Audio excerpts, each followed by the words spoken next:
दोस्तों, क्या आपने आज मार्केट में एक बहुत बड़ा और अजीब डाइवर्जेंस नोटिस किया? आज सेंसेक्स तो लगभग 375 पॉइंट्स ऊपर भाग गया, लेकिन निफ्टी एक ही जगह पर सांस लेता हुआ खड़ा रह गया। इसके पीछे एक्सचेंजेस का नया क्लोजिंग ऑक्शन सेशन का खेल था या फिर कुछ और?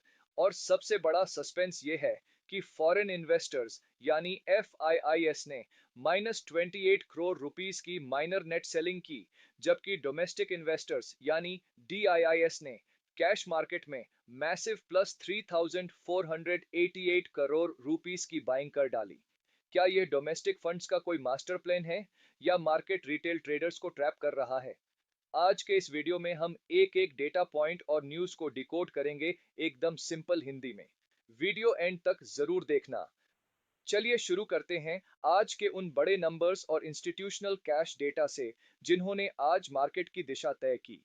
सेंसेक्स में आज 375 पॉइंट्स की एक बढ़िया और धमाकेदार रैली देखने को मिली। वहीं निफ्टी 24,636 के लेवल पर लगभग फ्लैट बंद हुआ। लेकिन असली कहानी दिखाता है इंस्टीट्यूशनल डेटा।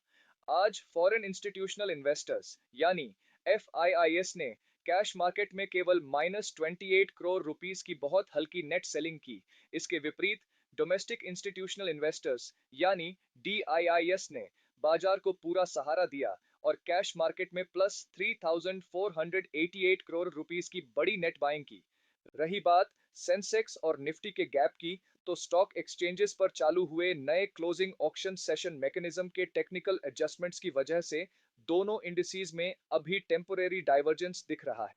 अब नजर डालते हैं उन पॉजिटिव न्यूज ट्रिगर्स पर जिन्होंने आज गिरते बाजार को थामने और ऊपर खींचने में मुख्य भूमिका निभाई। पहला, रिलायंस इंडस्ट्रीज, आईसीआईसीआई बैंक और स्टेट बैंक ऑफ इंडिया जैसे हैवी वेट्स में आई जबरदस्त बाइंग ने पूरे मार्केट के डाउनसाइड रिस्क को पूरी तरह प्रोटेक्ट कर लिया।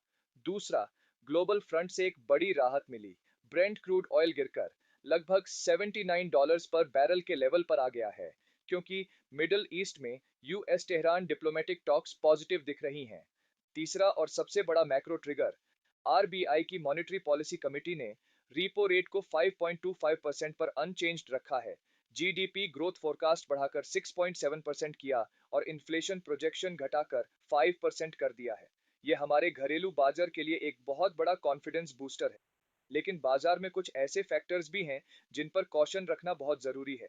करेंसी मार्केट की बात करें तो इंडियन रूपी यूएस डॉलर के खिलाफ थोड़ा स्लिप होकर 95.24 के लेवल पर क्लोज हुआ है। अगर हम डेरिवेटिव्स और एफ एंड ओ पोजिशनिंग को समझें तो एफआईआईएस ने भले ही कैश में बड़ी सेलिंग न की हो, लेकिन इंडेक्स फ्यूचर्स में उनकी नेट शॉर्ट पोजीशंस अभी भी बनी हुई हैं।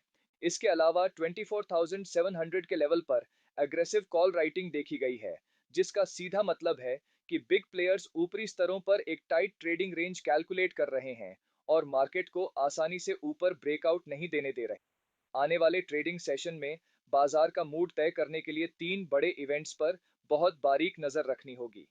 पहला, US economic data, US jobless claims और फेड ऑफिशियल्स के आने वाले बयान अगर यूएस बॉन्ड यील्ड्स को नीचे लाते हैं तो इमर्जिंग मार्केट्स में इनफ्लोज और तेजी से बढ़ेंगे।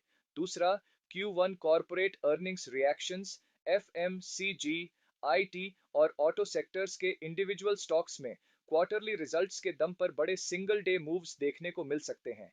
और तीसरा, weekly expiry dynamics, option writers 24,600 और 24,700 के स्ट्राइक लेवल्स पर भारी ओपन इंटरेस्ट बनाकर बैठे हैं, जहां जबरदस्त टग ऑफ वॉर देखने को मिलेगा। इन सभी टेक्निकल इंडिकेटर्स, ग्लोबल फैक्टर्स और इंस्टीट्यूशनल डेटा पॉइंट्स को मिलाकर कल के लिए हमारा मार्केट सेंटीमेंट बन रहा है स्लाइटली पॉजिटिव टू न्यूट्रल।